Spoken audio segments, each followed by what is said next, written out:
Now next we have thiazide diuretics. We have three types of the diuretics: short acting, intermediate acting and a long acting on the basis of duration. Short acting में chlorothiazide आ जाता है, hydrochlorothiazide, cyclopenthiazide and hydroflumethiazide. Intermediate acting में we have cyclothiazide, trichlormethiazide and methyclothiazide. Long acting में chlorthalidone, पॉलीथायाजाइड and एंडापेमाइड है. Mechanism of action की बात की जाए तो जो थायाजाइड डायूरेटिक्स होते हैं, ये मैंने आपको बताया था कहाँ पर एक्ट कर रहे होते हैं, डिस्टल कॉन्वुलेटेड ट्यूब्यूल्स पर एक्ट कर रहे होते हैं. वहाँ पे ये सोडियम क्लोराइड की रीएब्जॉर्प्शन को रोकते हैं. नाउ अब हमारे पास सोडियम एंड क्लोराइड रीएब्जॉर्ब नहीं हो रहे, क्या हो रहे होते हैं, उनकी एक्सक्रीशन इन द यूरिन बढ़ रही होती है. जब सोडियम और क्लोराइड सारा हमारे पास यूरिन में जा रहा है तो उसकी वजह से यूरिन क्या हो रहा होगा, हाइपर ऑस्मोलर हो रहा होगा. Reabsorption of the calcium increase हो रही होती है, जबकि इसमें हमारे पास लूप डायूरेटिक में कैल्शियम की रीअब्जॉर्प्शन कम थी. लूप डायूरेटिक में कैल्शियम एक्सक्रीट होता है, थायाजाइड डायूरेटिक में कैल्शियम एब्जॉर्ब होता है. ये डिफरेंस याद रखिएगा. सेकंड पे हमारे पास कि ये पोटेशियम और मैग्नीशियम की एक्सक्रीशन को बढ़ा रहे होते हैं, वो यहाँ पर भी सेम था. लूप डायूरेटिक भी पोटेशियम को एक्सक्रीट कर रहा है तभी हाइपोकैलेमिया हो रहा है, और मैग्नीशियम को भी एक्सक्रीट कर रहा है तभी हाइपोमैग्नीसिया हो रहा है. देन उसके बाद अगर बात की जाए कि जो एफिकेसी है थायाजाइड डायूरेटिक्स की भी, वो भी हमारे पास एनसेड्स की वजह से रिड्यूस्ड हो जाती है, क्योंकि ये production of the renal prostaglandins नहीं होने देते और as a result renal blood flow reduce हो रहा होता है.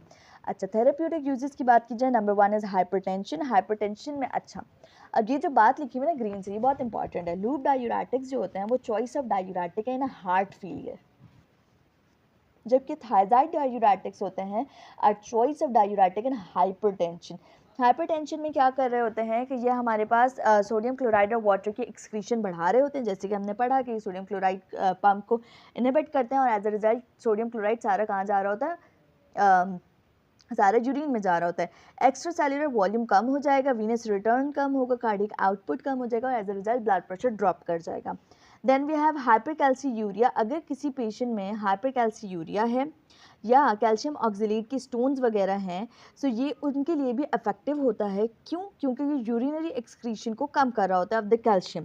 कैल्शियम सारा ऊपर ही एब्जॉर्ब हो जाएगा और एज अ रिजल्ट हमारे पास यूरिन में कैल्शियम कम जाएगा. ये हाइपरकैल्सीमिया नहीं है, हाइपरकैल्सीयूरिया है, यानी यूरिन में कैल्शियम ज़्यादा है. अब यूरिन में कम करने के लिए हमने क्या करना है, उसे ऊपर ही एब्जॉर्ब करवा लेना है. सो डैट मीन्स कि ये हमारे पास कैल्शियम की एब्जॉर्प्शन बढ़ाता है, इसी वजह से ये हाइपरकैल्सीयूरिया में आप दे सकते हैं. Next we have nephrogenic diabetic insipidus. अब इसके लिए आपने अच्छे से ये पॉइंट याद रखना है कि नेफ्रोजेनिक डायबिटिक इंसिपिडस में आप थायाजाइड डायूरेटिक्स दे रहे होते हैं, जबकि मैं भी आपको फर्दर वीडियो में बताऊंगी कि जो हमारे पास सेंट्रल डायबिटिक इंसिपिडस होती है उसमें हम ADH एगोनिस्ट देते हैं. सो नेफ्रोजेनिक डायबिटिक इंसिपिडस में क्या हो रहा होता है, ये हमारे पास सारा जो ADH होता है उसकी डेफिशिएंसी हो जाती है और सारा वाटर जो होता है वो एक्सक्रीट आउट हो रहा होता है. सो इस केस में थायाजाइड डायूरेटिक्स देने से क्या होगा कि जो यूरिन में हमारे पास कैल्शियम और क्लोराइड कंटेंट बढ़ जाएगा और hyper osmolarity of the urine हो जाएगी. अब एज अ रिजल्ट हमारे पास ये 11 लीटर पर डे अगर कोई एक्सक्रीट कर रहा है, so that could reduce to the 3 litre per day by these diuretics. Then preeclampsia of pregnancy, ये भी हमारे पास hypertensive condition of the pregnancy होती है, तो सेम मैकेनिज्म है. हार्ट फेलियर में जो होता है इसका ज़्यादा इफेक्ट नहीं होता. हार्ट फेलियर में मैंने जैसे आपको बताया लूप डायूरेटिक्स एक्टिव होती हैं, लेकिन हम इसका मेट्रोलोजोन जो होती है वो दे सकते हैं विद लूप डायूरेटिक, वो भी एक इफेक्टिव एक्शन प्रोड्यूस कर सकती है. देन इसके फार्माकोकाइनेटिक पॉइंट्स बहुत इंपॉर्टेंट हैं. इसमें हमारे पास नंबर 1 इज क्लोरथायाजाइड जो होती है, ये हमारे पास ओनली डायूरेटिक है जो कि हम दे सकते हैं IV एडमिनिस्ट्रेशन पे. ओरली आप इसे नहीं दे सकते. आपको इसे कैसे देना होता है, IV देना होता है या IM देना होता है, मतलब अदर देन ओरल रूट इस्तेमाल करना होगा आपने. देन क्लोरथैलिडोन जो होती है ये सबसे लॉन्गर ड्यूरेशन रखती है, तभी जो होते हैं हमारे पास मोस्टली क्लिनिशियन इसे प्रेफर्ड कर रहे होते हैं to control the blood pressure hypertensive patients में, क्योंकि इसको ये जो है ब्लड प्रेशर को कंट्रोल रख सकती है फॉर द एंटायर डे. और जो थायाजाइड्स सारे होते हैं वो organic acid secretory system in the proximal convoluted tubule से सिक्रीट हो रहे होते हैं. मैंने आपको पीछे बताया था जब फंक्शंस पढ़ाए थे, स्ट्रक्चर पढ़ाया था कि प्रॉक्सिमल कॉन्वुलेटेड ट्यूब्यूल क्या है, हमारे पास organic acid and base secretory system. So जो ऑर्गेनिक एसिड सिक्रीटरी सिस्टम है ना, उसके ज़रिए से थायाजाइड सिक्रीट हो रहे होते हैं via competing with secretion of uric acid. Then जो हमारे पास इंडापेमाइड होती है ये हेपेटिक मेटाबॉलिज्म में करवाती है, हालांकि जितनी भी बाकी थायराइड डायूरेटिक्स हैं वो अनचेंज्ड फॉर्म में ही यूरिन में एक्सक्रीट हो जाती हैं. This is the only drug that undergo hepatic metabolism and excreted in the bile and urine both. Adverse effect again जैसे कि आपने पीछे इसकी सिम्टम्स एक्शन पढ़े ना, उसी का ऑपोजिट करते जाएं. हाइपोकैलीमिया हो जाएगा, हाइपोमैग्नीसिया हो जाएगा क्योंकि पोटेशियम और मैग्नीशियम की एक्सक्रीशन बढ़ा रहा था. हाइपरयूरिसीमिया हो जाएगा. हाइपरयूरिसीमिया क्यों हो रहा है? बिकॉज जो थायाजाइड है ना वो यूरिक एसिड की सिक्रीशन के साथ कम्पीट करेगा. अब थायाजाइड सिक्रीट हो रहा है तो पीछे यूरिक एसिड एक्यूमुलेट होगा, तो हाइपरयूरिसीमिया हो जाएगा. हाइपोवोलीमिया हो जाएगा because of the drop in the cardiac output वगैरह. हाइपरकैल्सीमिया हो जाएगा क्योंकि ये हमारे पास हाइपरकैल्सीयूरिया को ट्रीट करने के लिए आपने दिया ना, अब यूरिन में उसके एक्सक्रीशन को आप अगर बंद करें तो मतलब ब्लड में तो वो बढ़ जाएगा. देन हाइपरग्लाइसीमिया हो सकता है. देन उसके बाद आ जाते हैं पोटेशियम स्पेयरिंग डायूरेटिक्स पर. जो पोटेशियम स्पेयरिंग डायूरेटिक्स होती हैं ये कलेक्टिंग ट्यूब्यूल्स पर एक्ट कर रही होती है. अब इनका एक्शन क्या होता है कि ये हमारे पास जो सोडियम की एब्जॉर्प्शन हो रही थी यहाँ कलेक्टिंग ट्यूब्यूल्स पर और पोटेशियम की एक्सक्रीशन हो रही थी, दोनों ही काम को इनहिबिट कर देगी.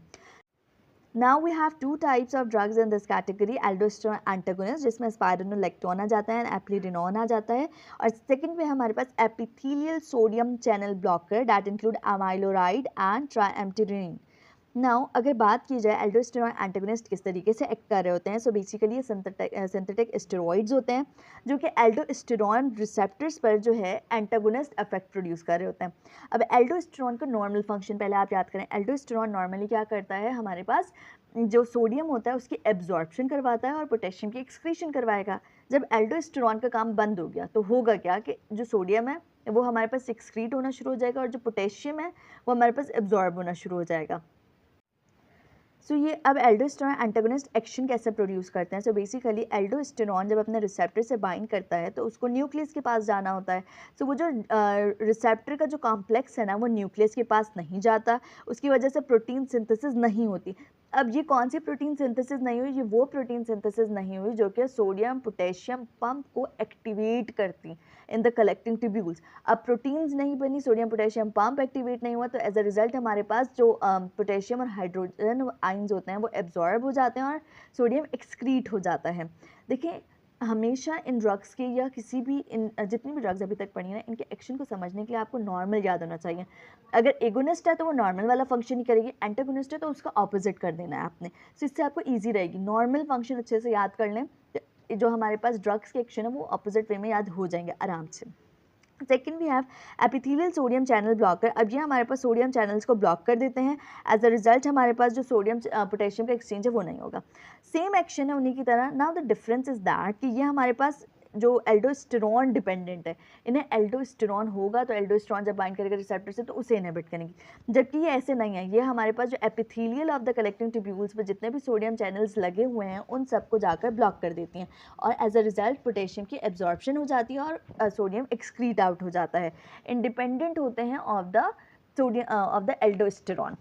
अच्छा, इनमें जो होती है जो हमारे पास कॉम्प्लिकेशन हो सकती है that could be kidney stones बन सकते हैं और एक्यूट रीनल फेलियर इनका एडवर्स इफेक्ट है.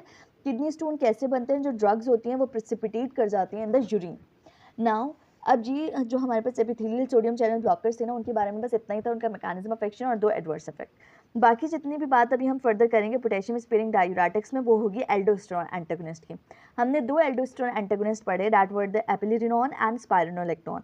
एपिलेरिनोन जो होते हैं ये हमारे पास एल्डोस्टेरॉन रिसेप्टर का सेलेक्टिव होता है, जबकि जो सेकेंड है स्पाइरोनोलेक्टोन ये हमारे पास एल्डोस्टेरॉन रिसेप्टर का पर तो काम करता ही है लेकिन साथ ही साथ ये प्रोजेस्टेरॉन एंड एंड्रोजन रिसेप्टर्स पर भी एक्ट करता है एंड इसके एडवर्स इफेक्ट में फिर आ जाता है गायनिकोमैस्टिया. थेराप्यूटिक यूजेस की बात की जाए so this is an effective diuretic in high doses for oedema associated with the secondary hyper aldosteronism such as hepatic cirrhosis and the nephrotic syndrome. So basically primary हो या सेकेंडरी प्राइमरी अगर हमारे पास hyper aldosteronism हो रहा है या secondary हो रहा है, दोनों ही केसेस में दे सकते हैं. अब सेकेंडरी की वजह से हमारे पास हेपाटिक सिरोसिस नेफ्रोटिक सिंड्रोम की वजह से एडिमा हो रहा है, सो उसमें भी आप दे सकते हैं इसको. नंबर 2 पे ये हमारे पास हेपाटिक सिरोसिस के साथ साथ होने वाली जो एसाइटीज़ होती है ना उसमें चॉइस ऑफ ड्रग होता है स्पाइरोनोलेक्टोन्स. नाउ अदर्स के एक्शंस में आ जाता है हाइपोकैलीमिया. हाइपोकैलीमिया में अगर कोई पेशेंट है उसमें पोटेशियम की डेफिशिएंसी है उस पेशेंट को आप ये स्पाइरोनोलेक्टोन दे दें तो एज अ रिजल्ट वो सोडियम पोटेशियम पंप को इनहिबिट कर देगा और हमारे पास सोडियम की एक्सक्रीशन बढ़ जाएगी और पोटेशियम की एब्जॉर्प्शन, तो हाइपोकैलेमिया ट्रीट हो जाएगा। हार्ट फेलियर के पेशेंट्स में दे सकते हैं आप। हार्ट फेलियर के पेशेंट्स में जो एडिमेटस कंडीशन डेवलप हो रही होती हैं तो उसको ट्रीट करने में हेल्पफुल होगा। रेजिस्टेंट हाइपरटेंशन, बेसिकली अब ये नॉर्मल हाइपरटेंशन के लिए इंडिकेटेड नहीं है, रेजिस्टेंट में देंगे। अब रेजिस्टेंट कौन सी होती है, बेसिकली अभी एक हाइपरटेंशन है, किसी पेशेंट को क्रॉनिकली चल रही है और आपने उसको कंट्रोल करने के लिए ना कॉम्बिनेशन ऑफ ड्रग्स दी। पहले तो आपने एक सिंगल ड्रग दी, उससे कंट्रोल नहीं हुआ, फिर आपने कॉम्बिनेशन ऑफ ड्रग्स दी, 3 ड्रग्स दी, 3 से ज़्यादा ड्रग्स दी, तब भी कंट्रोल नहीं हो रहा। सो देन आप देंगे ये एल्डोस्टेरोन एंटागोनिस्ट, उस केस में जब आपके पास रेजिस्टेंट हाइपरटेंशन होगी। पॉलीसिस्टिक ओवरी सिंड्रोम में देते हैं क्योंकि जैसे मैंने आपको बताया कि ये प्रोजेस्टेरॉन और एंड्रोजन रिसेप्टर्स पर काम करती है, तो ये एंड्रोजन रिसेप्टर्स को ब्लॉक कर देती है और एज अ रिजल्ट ये हमारे पास पॉलीसिस्टिक ओवरी सिंड्रोम के साइंस एंड सिम्टम्स को कम करने में हेल्प करती है। Then adverse effect of aldosterone antagonist drugs की बात की जाए तो हाइपरकैलेमिया, जैसे कि बताया, क्योंकि ये पोटेशियम को बहुत ज़्यादा एब्जॉर्ब करवा रहा होता है। ये इसका मोस्ट कॉमन साइड इफेक्ट है और गायनिकोमेस्टिया जो कि स्पेसिफिकली है टुवर्ड्स द स्पाइरोनोलेक्टोन। अच्छा, एक इंपॉर्टेंट बात ये भी है कि पोटेशियम स्पेयरिंग ड्रग्स उन पेशेंट्स में अवॉइड की जाती है जिन्हें सिवियर रीनल डिस्फंक्शन होती है, क्योंकि हाइपरकैलेमिया हो सकता है, उसकी वजह से कार्डियक एरिथमियाज हो सकते हैं, मतलब मल्टीपल कॉम्प्लिकेशंस की तरफ पेशेंट जा सकता है। So we avoid in those patients that are suffering from the severe renal dysfunction. Next we have osmotic diuretics. इसमें हमारे पास 4 ड्रग्स आ जाती हैं, glycerine, isosorbide and mannitol and urea. अब मैकेनिज्म ऑफ एक्शन क्या होता है कि ये प्रॉक्सिमल कॉन्वोलेटेड ट्यूब्यूल्स पे and descending limb of Henle's loop, 2 जगह पे ये एक्ट करता है, proximal convoluted tubules and descending limb of loop of Henle पर।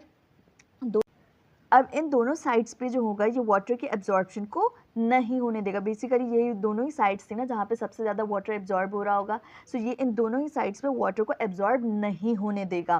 Then opposes the action of ADH in collecting tubules. Collecting tubules पे ADH क्या काम कर रहा था, वाटर को एब्जॉर्ब कर रहा था ना, वाटर को एब्जॉर्ब नहीं होने देगा, ज़्यादा से ज़्यादा वाटर यूरिन में एक्सक्रीट होने देगा और यूरिन का वॉल्यूम बढ़ा देगा। सो 2 जगहों पर इसका एक्ट हमने पढ़ा। एक हमने पढ़ा कि proximal convoluted tubular descending loop of Henley पे करेगा, वहाँ पर भी वाटर रीअब्जॉर्प्शन को इनहिबिट करेगा, और सेकंड हमने पढ़ा एडीएच का एक्शन इनहिबिट करेगा on the collecting tubules. As a result जो हमारे पास वाटर है वो रीअब्जॉर्ब नहीं होगा, सारा हमारे पास एक्सक्रीट हो जाएगा इन द यूरिन। ना फार्माकोकाइनेटिक्स के बारे में इसका एक बहुत इंपॉर्टेंट पॉइंट है जो कि बहुत ज़्यादा इंपॉर्टेंट है कि मैनिटोल जो है वो ओरली एब्जॉर्ब नहीं होता, इसे हमेशा आईवी दिया जाता है। आपके पास ऑप्शंस आएंगे ओरल, टॉपिकल, आईवी, इंट्राविट्रल करके, सो उसमें आपने क्या यूज़ करना है, आईवी मैनिटोल, ठीक है।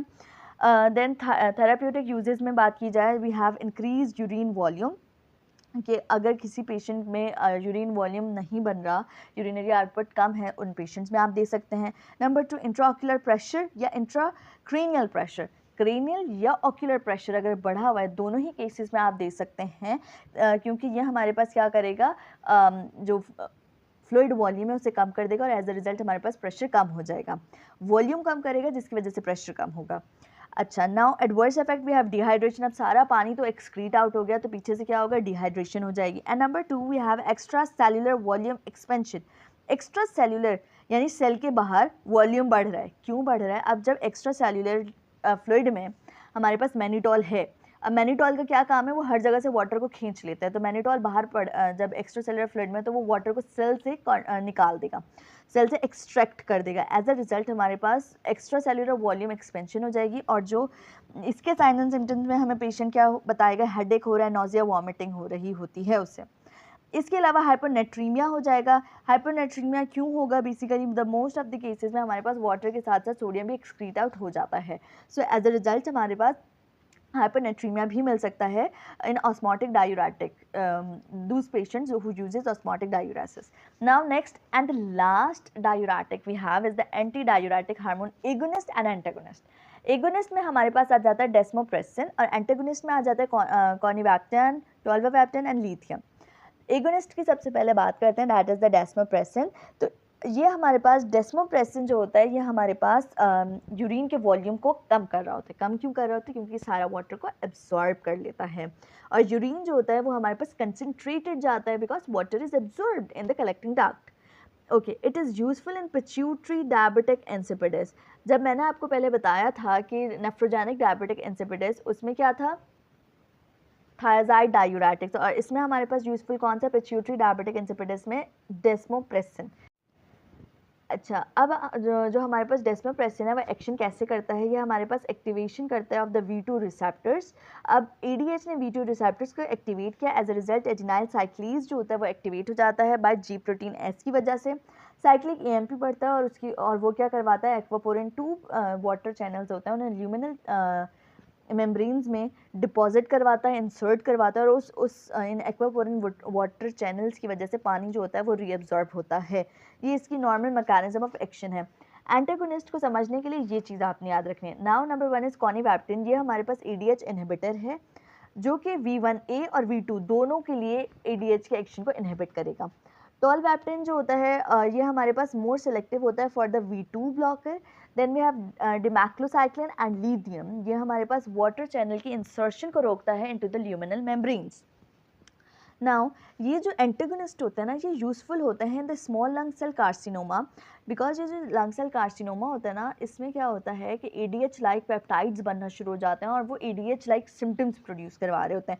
सो उसमें आप इसे दे सकते हैं ताकि ADH की जो एक्सेसिव सिम्टम्स है वो आप प्रिवेंट कर सकें, और syndrome of inappropriate ADH secretion में दे सकते हैं। अब होता क्या है, जब हमारे पास दोनों ही सूरतों में ADH बहुत ज़्यादा सिक्रीट हो रहा है तो हमारे पास बहुत ज़्यादा वाटर एब्जॉर्ब होना शुरू हो जाएगा, और वो बहुत ज़्यादा वाटर एब्जॉर्ब होगा जिसकी वजह से हमारे पास ब्लड प्रेशर बढ़ सकता है और different conditions, oedematous condition develops हो सकती हैं। सो इन दो कंडीशंस में एंटागोनिस्ट जो होते हैं वो इंडिकेटेड होते हैं। एडवर्स इफेक्ट की बात की जाए तो कॉनिवैप्टिन एंड टोलवैप्टिन जो होते हैं ये डीमाइलिनेशन करवा देते हैं, that could lead to the neurological signs and symptoms. Lithium जो होता है वो नेफ्रोजेनिक डायबिटिक इंसिपिडिस में दिया जाता है। लिथियम इतना ज़्यादा यूज़ नहीं होता है because of its severe adverse effect के नेफ्रोजेनिक डायबिटिक इंसिपिडिस करवा दें। डिमैक्लोसाइक्लिन जो होता है ये टेट्रासाइक्लिन होता है, ये अगर 8 साल से छोटे बच्चों में यूज़ होगा तो ये बोन और टीथ एबनॉर्मलिटीज़ करवा सकता है। कॉनिवैप्टिन जो होता है ये इन्फ्यूजन साइट रिएक्शंस भी करवा रहा होता है। So this is all about the diuretics drugs, जो कि हमारे पास इंपॉर्टेंट टॉपिक था रीनल मॉड्यूल का। होप सो मैंने अच्छे से कॉन्सेप्ट बनाया होगा। Basically it's a very easy somehow, लेकिन इसमें आपका ना बेसिक कॉन्सेप्ट बहुत क्लियर होना चाहिए कि कौन सा हार्मोन क्या काम कर रहा है और किस साइट पे क्या एक्शन हो रहा है। वो अगर कॉन्सेप्ट आपके अच्छे बन गए तो इनका याद करने में आसानी रह जाएगी। होप सो मैंने अच्छे से समझाया हो। जज़ाकल्लाह।